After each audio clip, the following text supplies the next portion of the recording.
একটাবার ইসলামের পক্ষে যদি রাজপথে দাঁড়িয়ে যায়, এই দেশে ইসলামিক আন্দোলনের 1 নয় 2 নয় 4 কোটি ইসলামিক আন্দোলনের নেতার কর্মীরা রয়েছে। কথা বলেন ঠিক কিনা? একটাবার যদি কাফনের কাপড় মাথায় বেঁধে রাজপথে নেমে যায়, আমি বিশ্বাস করি আগামীকাল পূর্ব দিগন্ত থেকে সূর্য উদিত হওয়ার আগেই এদেশের সকল বাতিল শক্তির ক্ষমতার মসনদ ভেঙে চুরে তছনছ হয়ে যাবে। ইসলাম প্রতিষ্ঠিত হতে এদেশে 1 ঘন্টা সময় লাগবে না। আমার ভাইরা, দুর্ভাগ্যজনক একথা অকট্ট সত্য এবং প্রমাণিত।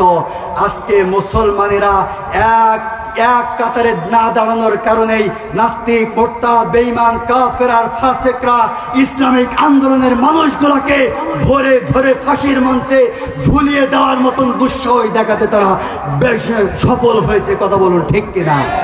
আল্লাহ রসুল বললেন, শেষ জামানায় এমন হবে, জ্ঞানী হবে অপমান, গুণী হবে দোষী, সত্য যাবে নির্বাসনে, মিথ্যা হবে বেশি, লজ্জা উঠবে আকাশেতে, শরম খাবে ধন, জাতে উঠবে অজাতেরা, থাকবে না আর এই সমাজের মান। কথা বলুন ঠিক কিনা? আজকে সমাজের জাতমান কিছু আছে? আল্লাহ রসুল বলেছেন, সেই জামানায় জ্ঞানী হবে অপমান, জ্ঞানহীনদের কাছে। এই কথাটা আল্লাহ রসুল হাদিসে বলে গেছে। যতই করো বাড়াবাড়ি, মৃত্যু তোমার হবে। কিছু বিশ্বাস করো বা না করো, এ কথা বিশ্বাস করতে তোমার হবে।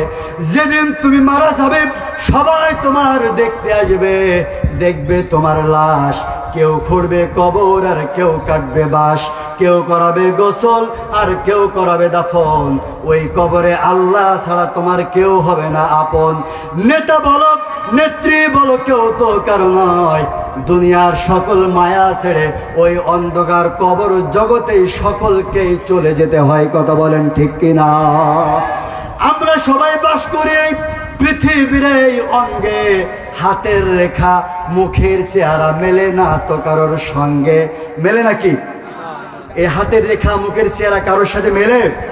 কিতাবের মধ্যে এসেছেন, আর আমি কবিতা লিখেছি, এই হাতের রেখা, মুখে চেহারা মেলে না তো কারোর সঙ্গে। আর মেলে না কলমের সই, বুড়ি আঙ্গুলে টিপ।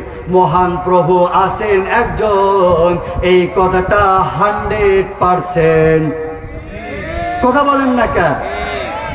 100% ঠিক। কাজেই আমাদের এ কথা মাথায় রাখতে হবে। সম্মানিত ভাইরা আমার, আলোচনার বিষয় জমিন যার, আইন চলবে। কথা বলেন না কেন? জমিন কার? আইন চলবে কার? আল্লাহর আইন নাই কোথায়? সব জায়গায় আল্লাহ রাব্বুল আলামিনের আইন রয়েছে। সব জায়গায় আল্লাহর আইন রয়েছে।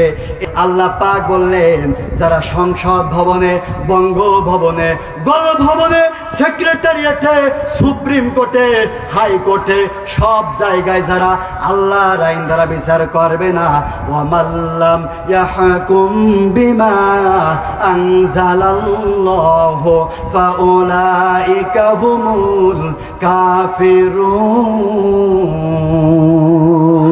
আল্লাহ পাক বললেন, ওদের পরিচয়, ওরা যত বড় হাজি হোক, গাজী হোক, পীর হোক, কুতুব হোক, সকাল বিকেল মক্কা মদিনায় উমরা করুক না কেন, ফাউলাইকা হুমুল কাফিরুন। আল্লাহর আইন দ্বারা যারা বিচার করে না, ওরা একা একটা টাটকা কাফের। আপনাদের কাছে প্রশ্ন, স্বাধীনতার 52 বছর পেরিয়ে গেছে, বলুন তো দেখি বাংলা জমিনে একটা